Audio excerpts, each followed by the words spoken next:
Hello student, welcome back to chapter 3. Our next topic is blood.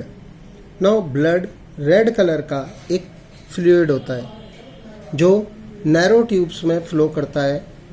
ये gases, nutrients, waste materials को body के एक part से दूसरे पार्ट में ले जाता है। ब्लड येलोइश फ्लूइड से मिलकर बना होता है जिसे प्लाज्मा कहते हैं। इसमें अलग अलग ब्लड सेल्स होते हैं।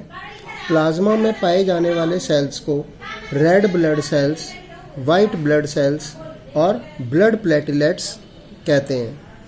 स्टूडेंट, रेड ब्लड सेल्स, इसका कलर सर्कुलर होता है, यानी कि ये गोल टाइप के होते हैं। जैसा कि हम यहाँ देख रहे हैं डायग्राम में, ये रेड ब्लड सेल की शेप सर्कुलर होती है।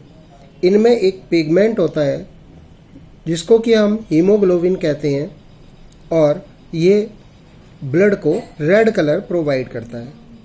ये ऑक्सीजन और कार्बन डाइऑक्साइड को डिफरेंट बॉडी पार्ट तक पहुंचाने में हेल्प करता है।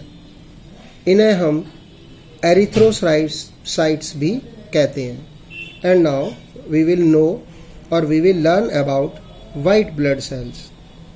White blood cells irregular shape के होते हैं, कलरलेस होते हैं और इनके अंदर कोई भी पिगमेंट नहीं होता।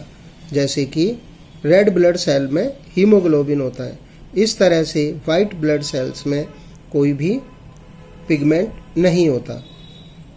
ये हमारी बॉडी के अंदर एंटर करने वाले हार्मफुल जर्म से फाइट करते हैं और उन्हें नष्ट कर देते हैं, यानी कि ये हमें इस तरह से बीमारियों से बचाते हैं। इन्हें हम ल्यूकोसाइट्स भी कहते हैं। And now next one is blood platelets. Student, ये छोटे होते हैं, इर्रेगुलर शेप के होते हैं और टुकड़ों में होते हैं, यानी कि पीसीज में होते हैं। ये कलरलेस होते हैं, इनका कोई कलर नहीं होता। ये ब्लीडिंग के वक्त ब्लड को क्लॉट करने में मदद करते हैं, जिससे कि और अधिक ब्लड बॉडी से फ्लो ना हो। इन्हें हम थ्रोम्बोसाइट्स कहते हैं। Next one is function of blood के बारे में जानते हैं हम।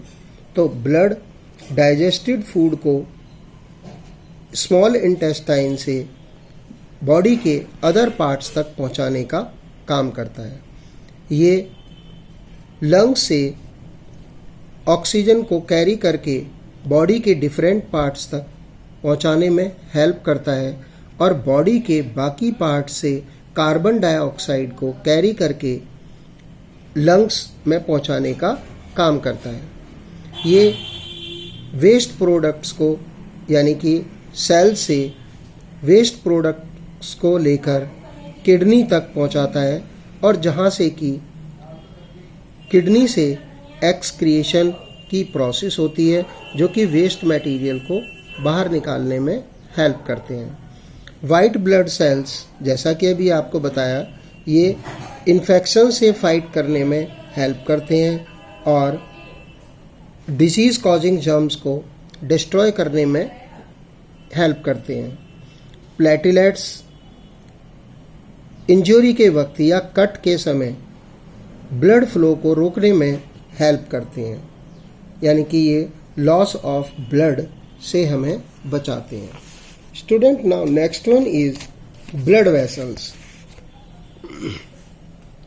Now the blood travel through, यानी कि हमारी बॉडी में, ह्यूमन्स बॉडी में ब्लड ट्यूब लाइक स्ट्रक्चर्स में फ्लो करता है, जिन्हें कि हम ब्लड वेसल्स कहते हैं। ये 3 तरह के होते हैं: arteries, veins and capillaries. Let us know about more these blood vessels. First one is arteries. Arteries distributing vessels होते हैं। ये लार्जेस्ट ब्लड वेसल्स होते हैं। ये ब्लड को हार्ट से बॉडी के डिफरेंट पार्ट्स तक पहुंचाने में हेल्प करते हैं। ये ऑक्सीजन रिच ब्लड कैरी करते हैं और इनकी वॉल्स इलास्टिक होती है। इलास्टिक मीन्स ना टूटने वाली, जो चीज़ टूटती नहीं है और फ्लेक्सिबल हो सके यानी कि मुड़ सके, उसे हम फ्लेक्सिबल कहते हैं। तो यानी कि ये थिक इलास्टिक वॉल्स की बनी हुई होती हैं। And now veins. Student, veins heart से यानी कि वेन्स ब्लड को बॉडी के डिफरेंट पार्ट से हार्ट की तरफ लाती हैं। ये इम्प्योर ब्लड होता है, यानी कि ये इम्प्योर ब्लड को कैरी करती हैं। वेन्स की वॉल्स थिन होती है आर्टरीज से। जब हम इसका कंपेयर करें तो ये इनकी वॉल थिन होती है। वेन्स को हम वेन्स में वाल्व्स होते हैं जो कि ब्लड को अपोजिट डायरेक्शन में फ्लो करने से रोकते हैं। ये स्किन के पास होती हैं, यानी कि स्किन के क्लोजर होती हैं और ग्रीनिश ब्लू कलर में दिखाई देती हैं। Student, now capillaries. जब एक आर्टरीज ऑर्गन्स में पहुंचती है तो ये बहुत ही स्मॉलर वेसल्स में टूट जाती है, जिन्हें कि हम आर्ट्रियोल्स कहते हैं। ये फिर फर्दर डिवाइड होकर के और थिन कैपिलरीज बनाती हैं और ये एक्सचेंज ऑफ मटेरियल का काम करती हैं, जैसे कि न्यूट्रिएंट्स, केमिकल सब्सटेंसेस और गैसेस। स्टूडेंट, नाउ सेल्स यानी कि कैपिलरीज टुगेदर ज्वाइन होकर के लार्ज वेसल्स बनाते हैं, जिन्हें कि हम वेन्यूल्स कहते हैं। ये वेन्यूल्स फर्दर ज्वाइन होकर के वेन्स बनाती हैं और कैपिलरीज में ब्लड प्रेशर आर्टरीज के कंपैरिजन में लोअर होता है, पर ये वेन्स के कंपैरिजन में हायर होता है। स्टूडेंट, नाउ हार्ट एक मस्कुलर पंपिंग ऑर्गन होता है जो कि चेस्ट में यानी कि चेस्ट कैविटी में लेफ्ट की तरफ होता है, यानी कि लेफ्ट साइड की तरफ होता है। तो लेफ्ट साइड को हम क्या कहेंगे? Left lung. ये ब्लड को शरीर के ऑल पार्ट्स में पंप करने का काम करता है और ब्लड 1 मिनट में 72 टाइम्स बीट करता है, मीन्स धड़कता है। हार्ट 4 चैम्बर से मिलकर बना हुआ होता है। 2 अपर चैम्बर होते हैं जिन्हें कि जो कि ब्लड को रिसीव करते हैं, यानी कि इन्हें हम रिसीविंग चैम्बर भी कहते हैं और इन्हें ऑरिकल्स के नाम से जानते हैं। 2 नीचे वाले चैम्बर जिन्हें कि जो ब्लड को डिस्ट्रीब्यूट करने का काम करते हैं, इसलिए हम इन्हें डिस्ट्रीब्यूटिंग चैम्बर कहते हैं और इन्हें हम वेंट्रिकल्स भी कहते हैं। ऑरिकल और वेंट्रिकल एक दूसरे से टिश्यूज से सेपरेट होते हैं और इनमें वाल्व होते हैं। वाल्व्स ब्लड को फ्लो करने में हेल्प करते हैं, यानी कि ब्लड फ्लो को अलाउ करते हैं केवल सिंगल डायरेक्शन में। राइट ऑरिकल ओपन होता है जब राइट ऑरिकल राइट वेंट्रिकल में ओपन होता है और लेफ्ट ऑरिकल लेफ्ट वेंट्रिकल में ओपन होता है। And it is separated from each other by a thick tissue. इसे हम सेप्टम कहते हैं। ब्लड जो कि राइट साइड में फ्लो करता है वो सेपरेट रहता है इस वॉल्स के थ्रू, यानी कि लेफ्ट साइड और राइट साइड का ब्लड आपस में नहीं मिल पाता।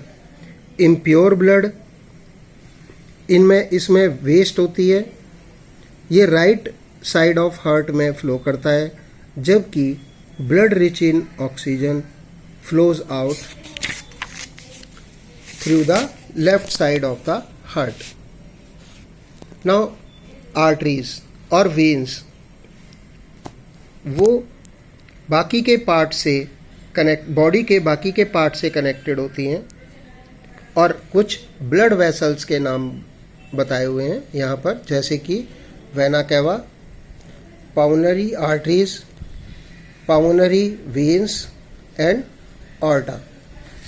Now student, veins vena cava. अब हम वेना कैवा के बारे में जानते हैं। तो what is vena cava? Veins carbon dioxide rich blood carry करती हैं शरीर के बाकी पार्ट से, और राइट ऑरिकल में इसको सेंड करती हैं। पाल्मोनरी आर्टरीज ये कार्बन डाइऑक्साइड रिच ब्लड को कैरी करते हैं from right ventricle of heart to lungs, यानी कि ये लंग्स में पहुंचाते हैं।